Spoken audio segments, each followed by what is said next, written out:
Hola, buenas tardes a todos. Bueno, un gusto, Juan José, conocernos después de haber leído parte de tu obra, sobre todo. Vamos a iniciarnos. Siempre me gusta saber cómo un escritor llega a ser escritor, cuál es su recorrido formativo para escribir una obra tan vasta, tan importante. ¿Te formaste en talleres? ¿Fue un impulso? Me imagino muchas lecturas.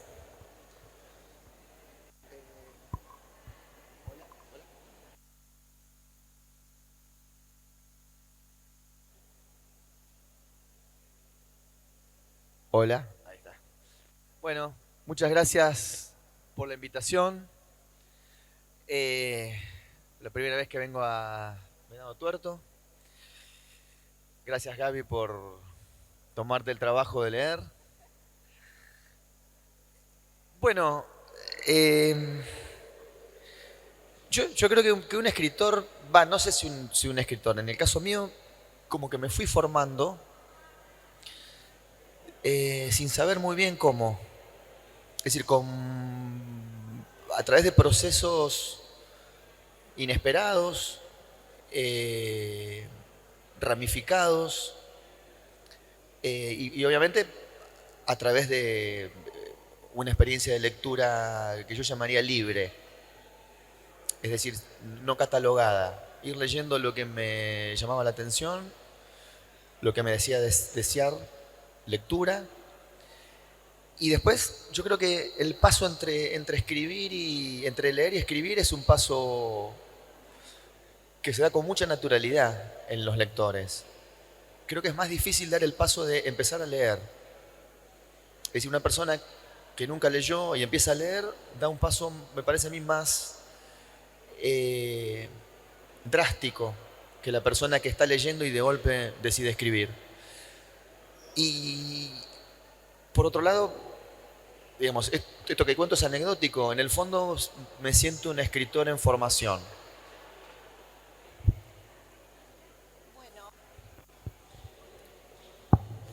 En tus últimas 4 novelas, desde El espectáculo del tiempo, que fue publicada en el 2015, hasta Amor, que fue publicada este año, hay temas, hay tópicos que son recurrentes, que son, pareciera, las grandes cuestiones de tu literatura, como son el amor y el tiempo, teniendo en cuenta que el amor se da en el tiempo, necesariamente.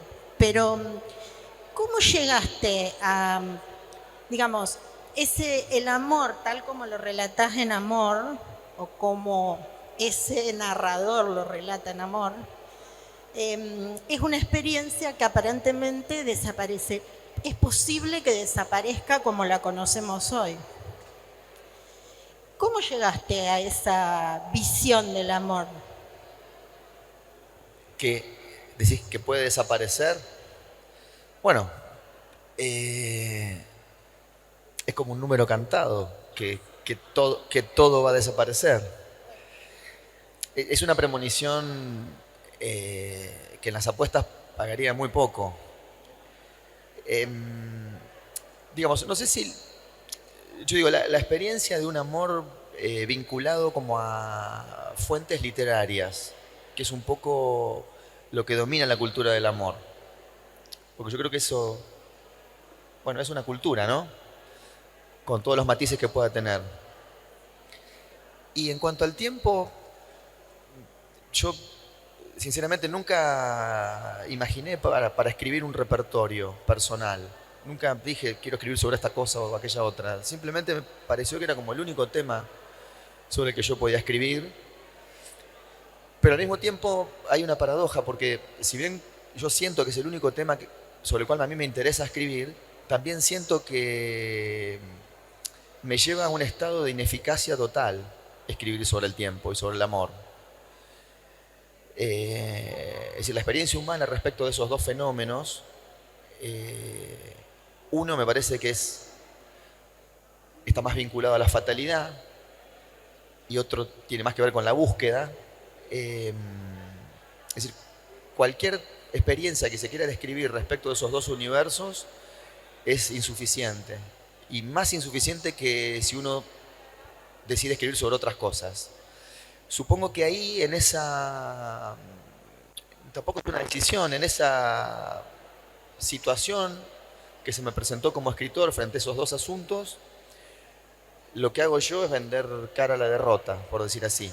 Pero reconociendo finalmente que es muy difícil que el lenguaje se pueda acercar, tocar, rozar esos dos objetos que son como muy impresionantes si uno los considera respecto de su tamaño y su modo de proliferar.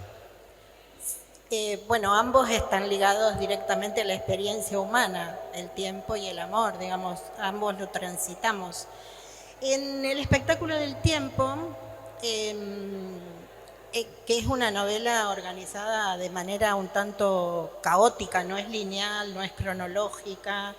Uno cuando empieza a leerla tiene la tentación de ordenar los capítulos que están nombrados con años, pero no es lo importante de la novela, sino pensar en esa novela como un ejercicio de memoria del narrador, Juan Guerra, y de memoria de varios de los personajes que atraviesan la novela. ¿Cuál fue el origen de esa organización? Digamos, ahí hay una decisión del autor en organizarla de esa manera, un tanto, digamos, como cuando se apela a los recuerdos. Uno recuerda, no recuerda cronológicamente. La decisión se debió a cuál fue la decisión del escritor en ese aspecto, para esa organización. Mira, yo la verdad que pienso que todo lo que aparece organizado en mis libros, al menos yo lo considero como organizaciones deducidas, o sea, no programáticas. O sea, no es que yo planifiqué ese libro de la manera en que finalmente resultó. Y creo que esa organización deducida, ahora que me pongo a deducirla, tiene que ver con el aburrimiento, con escribir algo y hasta agotar el deseo de escribir eso y seguir con otra cosa, y quizás sin la conciencia de que eso se iba acumulando en función de diferentes registros de la experiencia humana con el tiempo. Porque yo creo que esto también es una cuestión del libro, pero sobre todo de la experiencia humana. Hay como diferentes niveles, ¿viste? De tiempo. O sea, el tiempo amoroso tiene un timing diferente al del tiempo del universo. Ni hablar del tiempo laboral o del tiempo del sueño, el de la espera. Quiero decir, todas esas tramas temporales lo que hacen es formar una idea confusa del curso del tiempo. O sea, el curso del tiempo no es cronológico, no es cronometrable, implica muchas situaciones de hibridez perceptiva. Es decir, cuando uno percibe algo que se supone está sucediendo en el tiempo, quizá no percibe directamente ese instante que contempla, sino, en fin, una cantidad de cosas que tienen diferentes fuentes. Un poco ahí pienso en Henry Bergson y la idea de, o sea, en su libro Memoria y Materia, cuando dice, no sé, por ejemplo, esta botella de agua, yo percibo esta botella de agua no es esta botella de agua, sino la primera que vi y todas las demás. Entonces, el ingreso del pasado en el acontecimiento actual es tan poderoso que de alguna manera en la actualidad desaparece. Eso es lo que yo considero que es la única manera de vincularse desde el punto de vista de la percepción con la experiencia del tiempo. No es un solo curso, no hay un solo hilo, porque, digamos, está el tiempo biográfico de uno, ¿no? Y está también el tiempo de la eternidad. Y uno, de alguna manera, se relaciona también con eso, aunque parezca a una escala inhumana. Bueno, en tu novela, en el espectáculo del tiempo, hay una segunda parte que es muy interesante, en la que aparece digamos, es una cosmología, una cosmogonía, en donde pocas páginas abarcas un periodo muy largo de tiempo, que sería el periodo del nacimiento del universo y el fin del universo. Y la novela termina con una catástrofe que es un fenómeno natural que arrasa con todo y que, bueno, sería el final del universo del narrador, en algún sentido.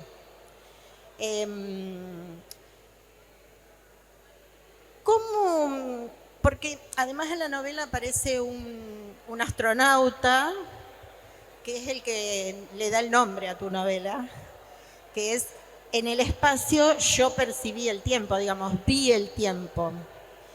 Esa relación entre el tiempo de los hombres y el tiempo del universo también es una percepción en un punto que me parece que es otro de los grandes temas, el tema de la percepción humana de la realidad, que aparece en tu obra, por lo menos en estas 4 novelas. ¿Puede ser? Sí, viste que la percepción es muy... El aparato perceptivo nuestro es muy modesto. O sea, somos animales, digamos, muy pobres en ese sentido. Mucho más pobres que otros animales, que tienen un sistema de percepción mucho más sofisticado. Y además es una relación llena de caprichos.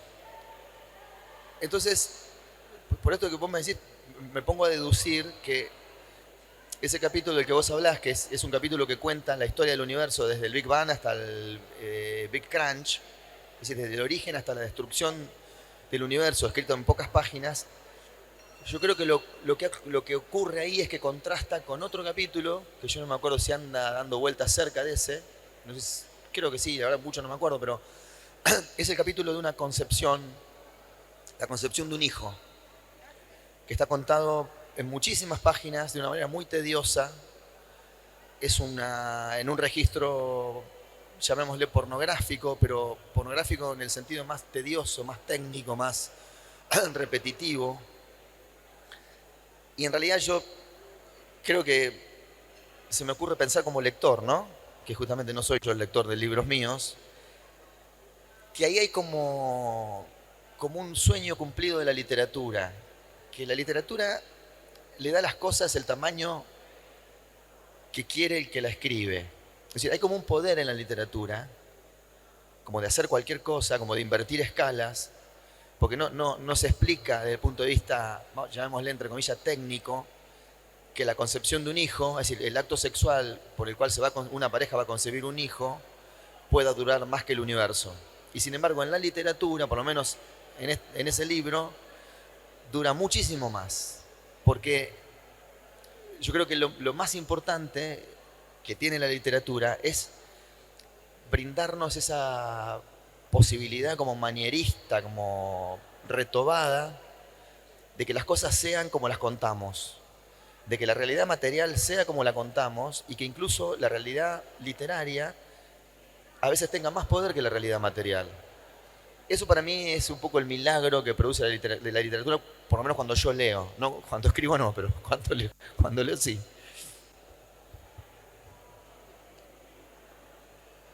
Escuché por ahí que no lees tus propios libros. ¿No lees tus libros? No. No. Está bien. Gracias, te agradezco.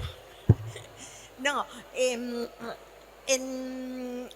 hay algo que me interesa mucho de tus libros, que es la aparición de un narrador que, que interviene desde el lugar del escritor, digamos. En el espectáculo del tiempo, el narrador que aparece en distintas fechas nos cuenta que lee y que tiene que corregir, incluso en un momento hasta corrige el número de hijos que tiene. Y ese narrador se reitera en otras obras, como por ejemplo en El artista más famoso del mundo, el mejor artista del mundo. Es un protagonista que es un escritor que no escribe, porque digamos, la escritura, los años de escritura lo han afectado físicamente y no puede estar sentado mucho tiempo y que por lo tanto habla. La verdad que es muy interesante ese juego del narrador que nos hace, que nos mantiene permanentemente en el acto, en el conocimiento de que estamos leyendo literatura, que no estamos viendo ni una biografía, sino que es literatura en donde hay alguien que interviene y modifica ese texto, esa construcción. ¿Vos lo decidís a eso? ¿O surge o se te ocurre en algún momento? ¿Y por qué? Yo creo que porque hay cosas que con los años empiezan a pesar en uno, o sea, empiezan a tener un peso en uno, un peso cada vez más difícil de sostener hasta que llega un momento que uno cede a ese peso. Y yo creo que una de las cosas que más ha pesado en mí los últimos años, me refiero a mí como persona que escribe, es la cuestión del narrador, la cuestión del lenguaje y la cuestión de la escritura. Y la cuestión del encantamiento que hay en ese pacto milagroso entre un libro y la persona que lo lee. Entonces, yo digo, ese pacto de encantamiento infantil que nos hace creer en lo que leemos, como que es como si lo que leyéramos fuese verdaderamente algo que ocurre, tiene su encanto, pero también tiene como una especie de exceso de inocencia contra el cual se podría conspirar. Entonces ahí me parece que aparecen como diferentes posibilidades de sabotaje. Uno es la escritura, que es obviamente, como todo el mundo sabe, un artificio, es un aparato, y contra ese aparato me parece que hay como un aparato más liviano, más suelto, más libre, más sucio, en el mejor sentido, que es el habla. Y yo lo que me doy cuenta es que últimamente se me da más por hablar en los libros. O sea, que la escritura se parezca más al habla, que cometa las infracciones del habla, que sea confusa como el habla, que se deje llevar por el deseo como el habla y que no sea tan obediente del régimen que controla la experiencia de escribir, que me parece un poquito más policial. O sea, creo que es más libre hablar que escribir. Por supuesto que si uno escribe simulando que un efecto de habla, no deja de escribir por eso. Pero me parece que se podría encontrar por lo menos la voluntad de ilusión de que hablar es mejor que escribir, es menos falso que escribir. Estoy hablando de ilusión, porque son libros que están escritos.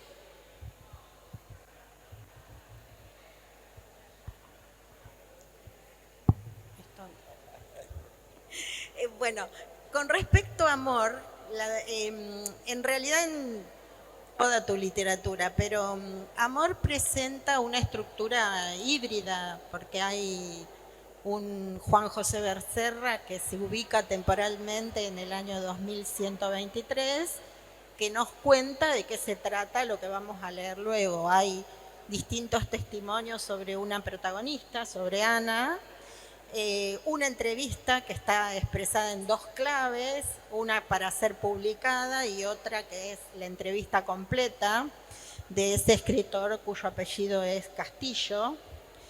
Y por último la novela, la novela escrita, el obituario de Basualdo y la novela escrita por Basualdo. La novela ocupa buena parte del libro y en esa novela que él logra construir a partir de los materiales que le dan los protagonistas, la novela se va a través de las páginas como desmaterializando, porque los protagonistas en un momento deciden no colaborar más con ese narrador.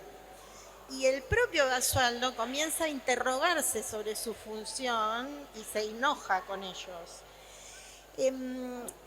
Por ahí lo relacionaría con lo que acabas de decir, en el sentido de que hablar es más interesante que escribir y que Basualdo es como que ya no, primero no le dan material, pero además no encuentra regocijo en la escritura, busca otra cosa.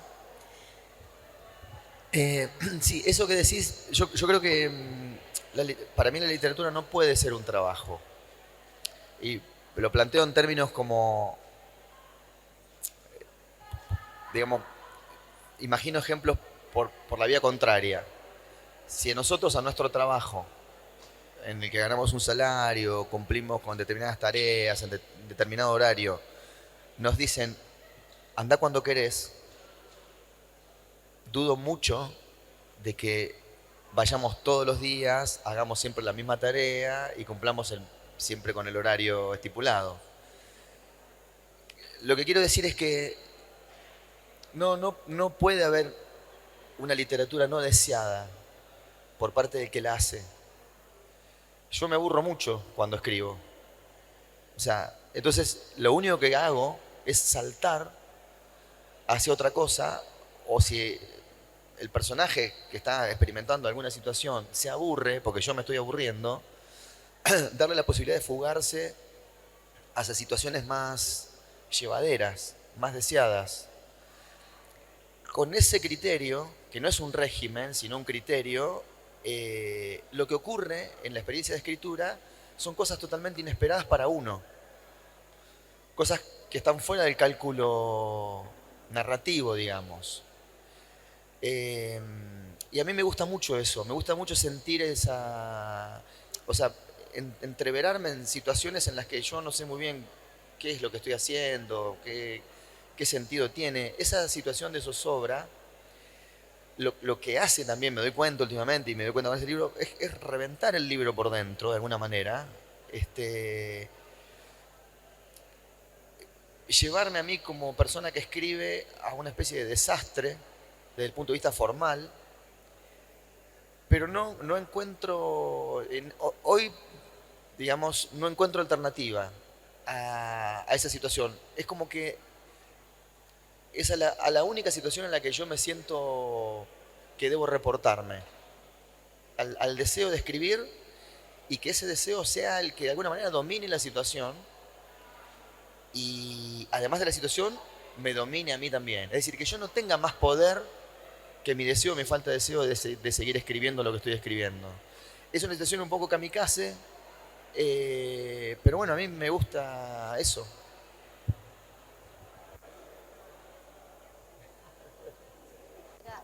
¿Te gusta el riesgo literario, digamos? Es una O sea, forma de ponerte en riesgo. pero lo que pasa es que yo digo, no es una gran empresa escribir. No es una cosa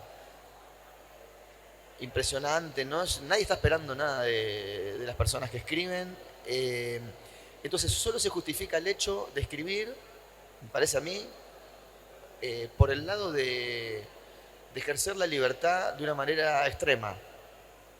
Porque no hay muchos campos en el que la libertad pueda ejercerse así. Yo creo que es el único.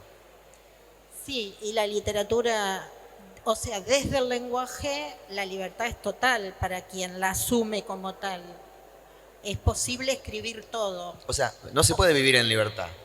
Entonces, escribir en libertad tampoco, porque están las condiciones propias, digamos, los dones, la falta de dones, depende mucho de eso también. Pero la ilusión de libertad, que para mí existe en la experiencia de escribir, es mucho más verdadera que la ilusión de libertad cuando me toca vivir.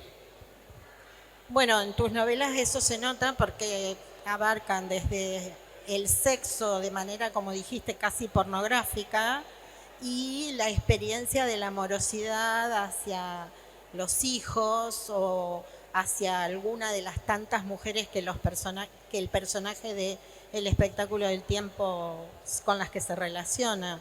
Él adquiere conciencia del tiempo cuando reconoce que sus hijos en 100 años no van a morir, ya no van a estar. Bueno, eso sí, eso es un drama, ¿no? Eso es un drama. Yo recuerdo que Néstor Sánchez, que es un escritor argentino que vivió muchos años en Francia y después terminó como homeless en Nueva York, decía, yo no quiero vivir mucho, quiero vivir solamente 300 años. A él le parecía que 300 años era una medida. No era mucho, ¿no?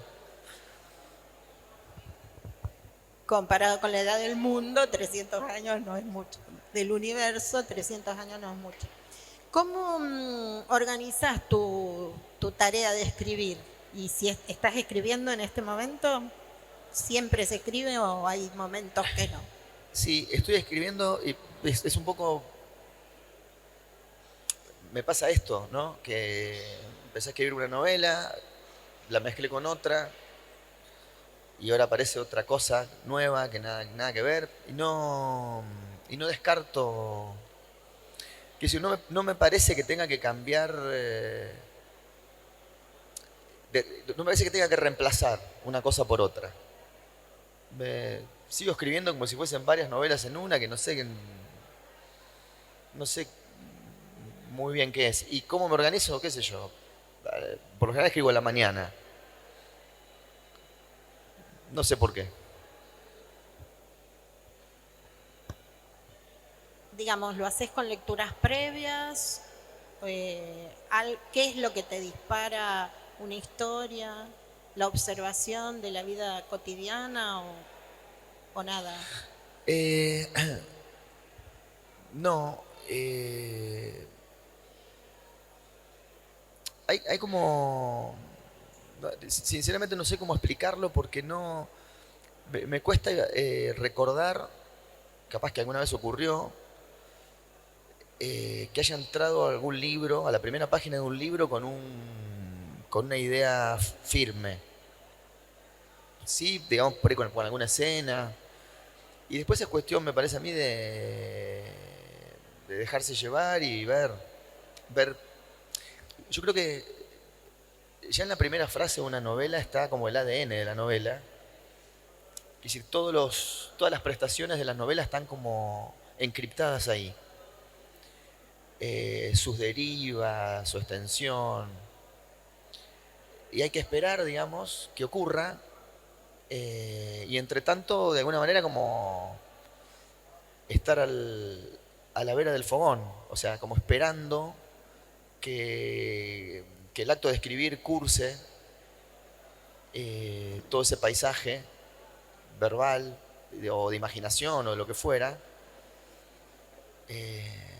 Hasta que, bueno, en algún momento yo lo veo como una especie de aterrizaje. En un momento hay que, hay que abandonar lo que uno está haciendo y es cuando me parece a mí el libro se consuma. Eh, pero no sé, yo creo que cada escritor tiene su ni siquiera es una manera, su karma, no sé cómo llamarlo, su baile mental para ese tipo de cosas. Y yo, el que asumo yo es que no sé ni cómo es. Está bien. La crítica ha sido muy elogiosa con vos. Martín Coban dice que junto con otros autores perteneces a los clásicos argentinos. Fowell reflexionó que tal vez entre vos, Alan Pauls y Aira Sí, podría pero estar nuestro premio pues, Nobel. capaz que era bullying, ¿eh? Y nadie se dio cuenta. Quiero decir, ¿cómo se vive eso? ¿Cómo se vive publicar una novela y que tus colegas, la crítica, piense que es una obra que va a perdurar en el tiempo? Bueno, no sé si eso va a ocurrir. Yo lo que pienso es que la literatura es una disciplina marginal, eh, muy marginal, muy compacta, muy guapa, en el sentido de refractaria a cualquier influencia o a cualquier voluntad de daño. Está ahí, como arrinconada, y siempre, se caracterizó por sus infinitos modos de supervivencia. Es decir, porque la cultura del entretenimiento siempre está agregando una novedad destructiva respecto de lo que sería la literatura como una manifestación artística, incluso como la literatura en el peor sentido, como una manifestación de la cultura del entretenimiento también. Y siempre se las arregla para prevalecer a su escala, que es una escala como de secta, ya abandonando la ilusión de poder influir sobre la sociedad en términos masivos, pero reservándose para mí un poder de veto.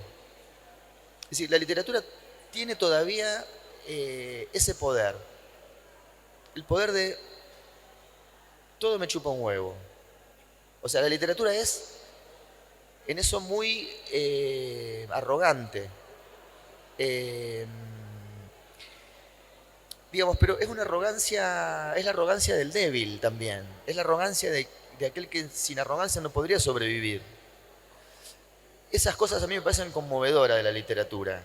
No de los que la hacemos de la manera en que podemos. De que exista la literatura, de que exista la experiencia de una persona sola relacionándose con un texto que escribió otra persona, invirtiendo su tiempo personal para algo que no se sabe muy bien qué es, y que ese fenómeno pueda producir efectos inesperados, tan inesperados como el efecto que produce una verdadera relación.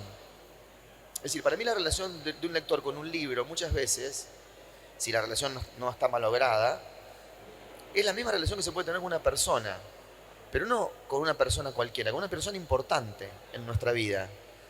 Los que leemos literatura sabemos que eso ocurre, que eso no es un verso, que esas son cosas que ocurren en la vida material del lector.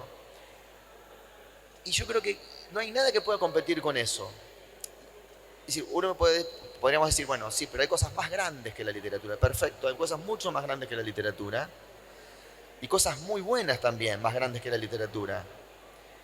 Pero nada puede competir con esa situación de intimidad y de profundidad extrema que se da en la relación entre un lector y un libro.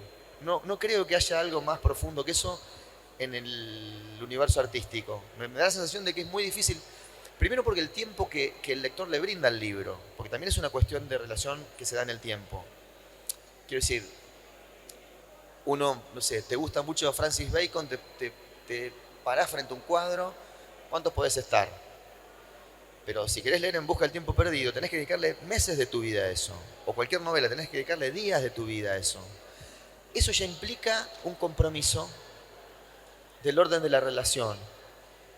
Y si la relación, dentro de los misterios que son lo que componen cualquier relación, es de profundidad, entonces ahí la literatura justifica su existencia, aún en su pequeñez y en su Sí, tosudez. el lector le dedica tiempo y exclusividad. Cuando uno lee no puede hacer otra cosa. Mientras que contemplar un cuadro, poder atender el teléfono, comunicarte con otro, ¿no? Es una relación muy íntima entre el lector. O sea, es una entrega total. Y yo Exacto. creo que ya no hay relaciones de entrega total, ni siquiera las personales. Cuando lees un libro, para decirlo en términos retóricos, lees un libro y no hay nada que pueda ocurrir en ese trance. Exactamente. Nada puede empañar eso. En Amor han desaparecido los libros. No hay más libros. Se utilizó el papel para otra cosa, digamos, supuestamente para volverlos a la materia anterior. ¿Cómo podemos pensar el futuro, digamos? ¿Desaparecerán los libros en papel? Bueno, ¿qué no va a desaparecer? No, yo pienso, el libro de papel pasan los años y sigue siendo irresistible. O sea, evidentemente, si en los países, digamos, que han apostado a los libros digitales tienen ese techo, que no sé de cuánto es, pero no pasaba el 30% del mercado, se sigue sin perforar ese techo, es porque evidentemente es difícil el reemplazo. Porque la relación también es una relación, así como es una relación que ocurre en el tiempo, ocurre también en un nivel físico. Quiero decir, uno está leyendo el libro que está teniendo. O sea, hay como un mambo vinculado a la posesión, a tener algo, como en las relaciones personales. Todos quieren tener algo. Y aunque no se pueda tener nada, siempre se quiere tener algo. Y tener un libro, bueno, no sé, es difícil pronosticar la desaparición del libro de papel, aunque podría ocurrir. Podría ocurrir. De hecho, cuando uno entra a una biblioteca,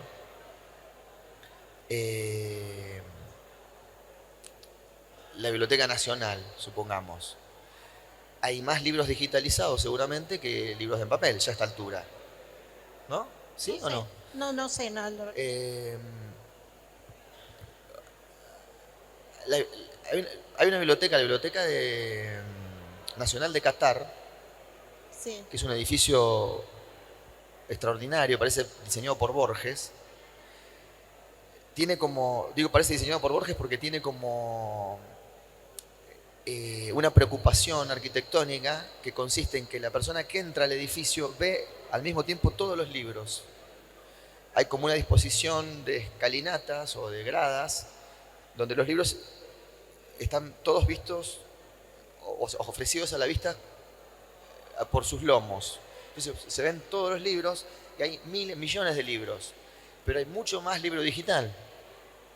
Porque por un convenio con la Biblioteca Británica, por una cuestión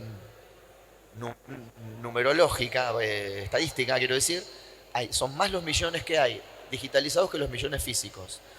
Quizá las bibliotecas bueno, en este caso las bibliotecas, pero las bibliotecas nuestras también tiendan a ser así en algún momento, con más libros digitales que físicos, pero sin que sea la pérdida del libro físico total.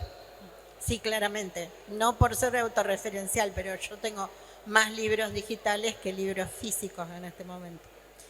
Por una cuestión de acceso, además. No, y aparte, aunque no lo tengas vos en un Kindle, lo tenés, Sí, lo podés, lo tenés el conseguís. acceso. Bueno, y ahora, ¿qué estás leyendo? Nos Eh, encanta, a los lectores nos encanta escuchar qué leen los escritores.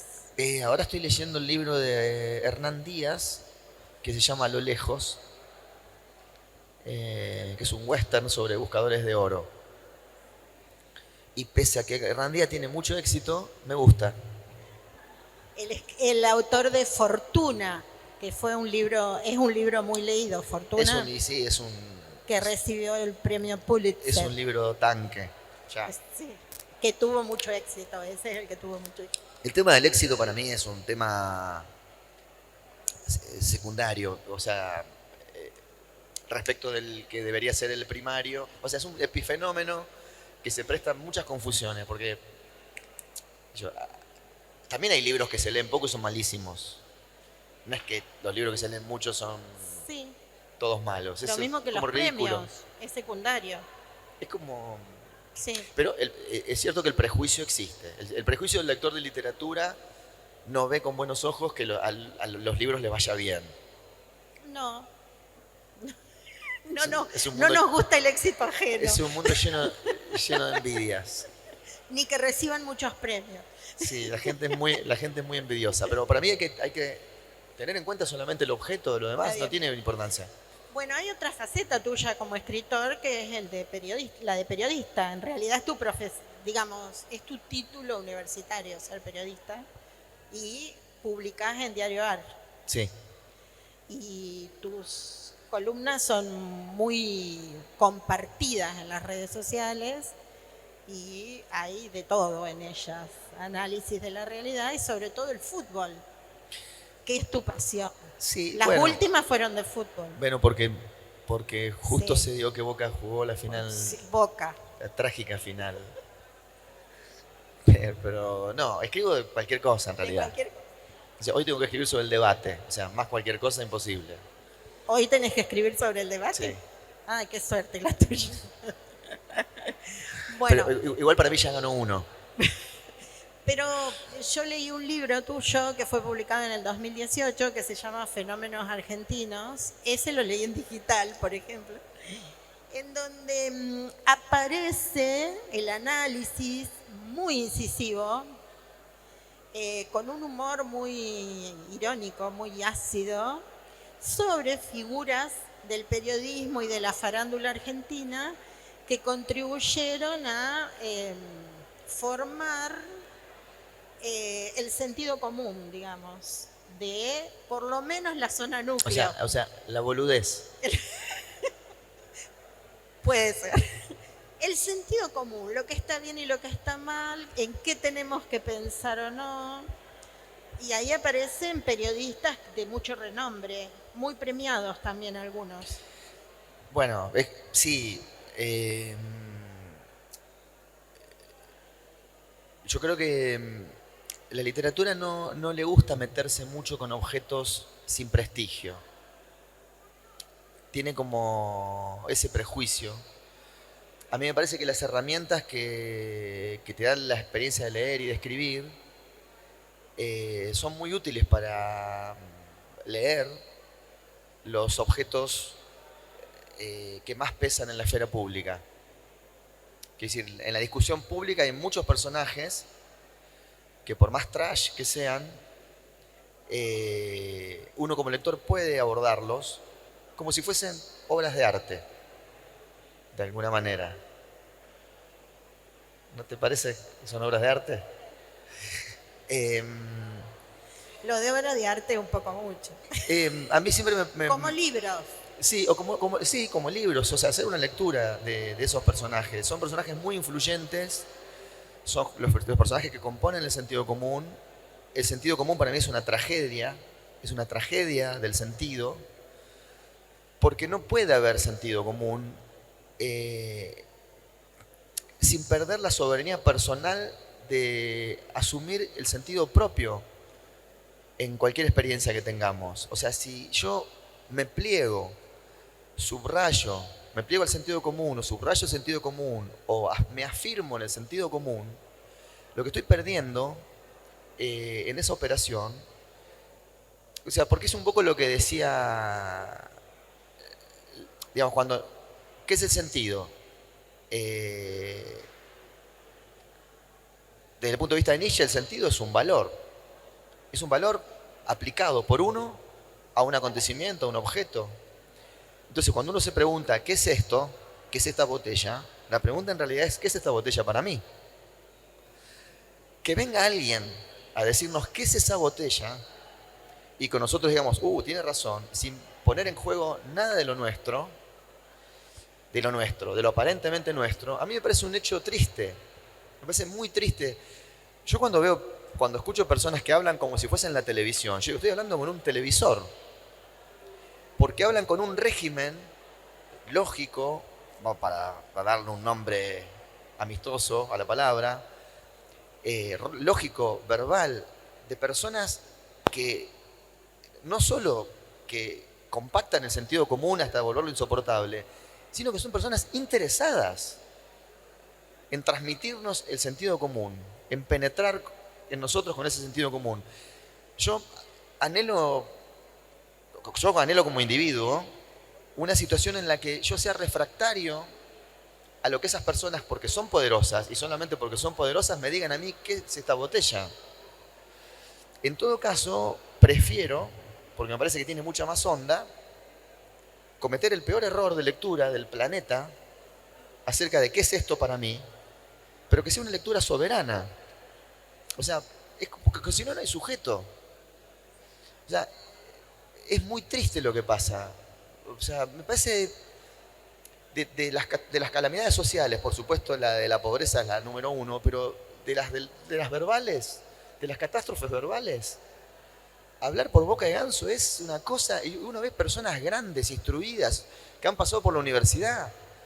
O sea, ¿cómo puede ser que coincidan 100% con el tipo que le está operando la cabeza? Y lo digo pensando en cualquier procedencia de esa operación, ¿eh? O sea, es triste.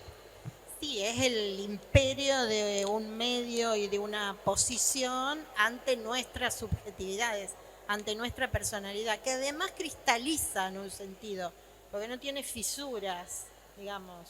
Lo que dicen algunos periodistas, que se reitera en la peluquería, en la carnicería, en nuestra vida cotidiana, entre nuestras amistades incluso, es un pensamiento en donde no hay posibilidad de poner ni una pregunta, ni una duda.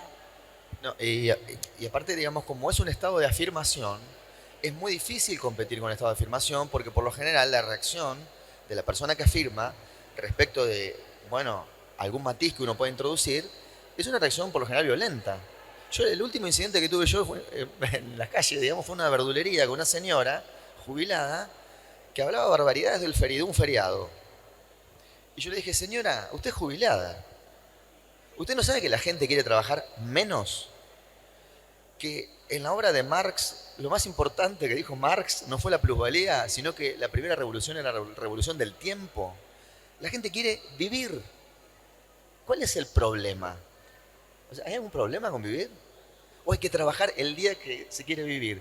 Entonces, en nombre de la arquitectura cultural que pone el trabajo como un bien sagrado en términos fanáticos, que obviamente nadie está en contra del trabajo, ni de producir, ni del progreso, ni esas cosas, pero me parece que hay como consideraciones demasiado drásticas sobre asuntos que se pueden discutir.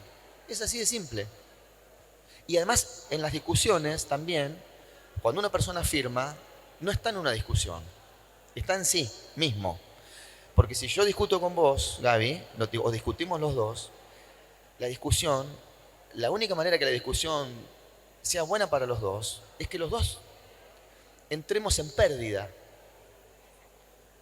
Que vos no te vayas con el 100% de lo que llegaste a la discusión y yo tampoco. O sea, que yo me vaya con menos de lo que te quise dar, porque si no, no hay relación. En cambio, ahora lo que se ven son choques. Choques. Bueno, en relación al debate de hoy, justamente, va a haber choques. El debate, choques. Entre los políticos no hay debate, hay choques. El discurso político no está abierto al debate en donde ambos están en pérdida, sino que No, chocan. pero yo creo también que hay una. No sé, todo el mundo tiene redes sociales, todo el mundo las usa, el que no las usa las chusmea. Yo soy menos de usar y más de chusmear. Eh, Me parece que hay una descarga de la subjetividad mala que tiene que ver con el egoísmo, con la egolatría. Cada persona está en su egósfera. En tren de afirmar lo que siente, que me parece bien, siempre y cuando no sea esa afirmación realizada en términos impositivos. Hay como un desdén por la conexión. Nos pasa mucho a todos. O sea, yo a veces me encuentro con amigos, no sé si a ustedes les pasa, que por ahí hace un mes que no veo, nos juntamos a comer y a hablar, y estamos todos así. O sea, le digo, por ejemplo, a un amigo, che, ¿y tus hijos? Y cuando empieza a hablar, yo hago así. Y el tipo me mira. Y me pasa a mí también, que cuando me preguntan yo hablo y la persona que me pasa dentro de nuestras casas, con las personas. Es decir, eso eh, que podría ser una adicción a la distracción, sería es una herramienta que me parece que altera el régimen más o menos clásico de relación. Eso pasa mucho. Y entonces el individuo, los individuos nos volvemos cada vez más, nos volvemos como marcas, como que damos cátedra sobre todo. Yo mismo ahora capaz que estoy dando una, así que perdónenme. Bueno, no sé cómo estamos con el tiempo. Bueno, yo te quería agradecer por tu eh, bonomía, digamos, y además les quiero agradecer a los chicos haber organizado esta feria, que para nuestra ciudad es muy importante. Cuando decimos no hay nada, bueno, hay. Y esperemos que esto continúe. Sé que no es fácil, pero bueno, algo hay que hacer por estos lugares que son lugares de autogestión y que son tan valiosos. No son individualistas, pero sí de autogestión y son muy valiosos. Y luego me firmas tus libros.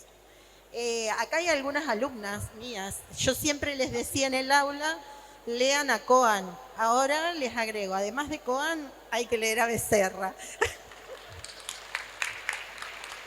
Bueno, muchas gracias por la invitación, muchas gracias Gaby.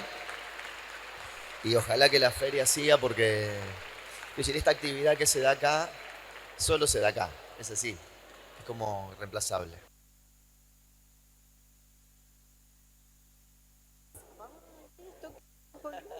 Sí, solo se da acá, pese a condiciones que hemos hablado de estas ciudades, de la pampa húmeda, del núcleo agroexportador y demás.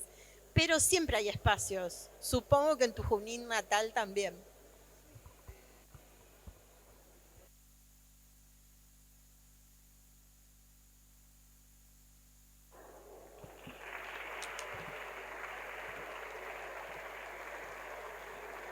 Muchas gracias, Gaby. Muchas gracias.